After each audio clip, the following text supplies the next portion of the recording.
Hi, I'm Golf Magazine Top 100 instructor Tom Stickney, and today I want to talk to you a little bit about wrist hinge and how it controls your trajectory in pitching. You can have a couple extremes: no wrist hinge, some wrist hinge, or a lot of wrist hinge. Now, what does that do? The more you hinge your wrist on the way to the top, the steeper the angle of attack. The steeper the angle of attack, the more the ball tends to jump up in the air. So everybody has their normal little wrist hinge for most shots.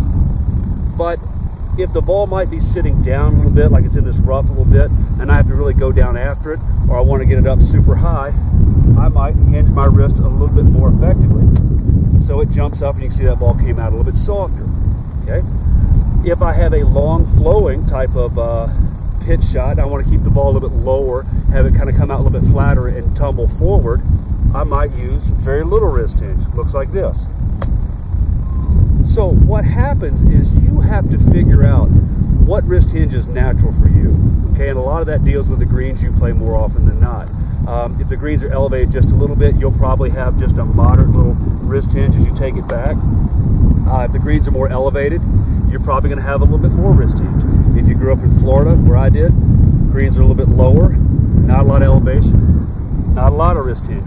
But experiment with no wrist hinge, some wrist hinge, and a lot of wrist hinge, because you're going to need that as you get good, fluffy, and poor lies around the greens. So experiment with your wrist hinge, and you'll be able to control your trajectory a lot more effectively.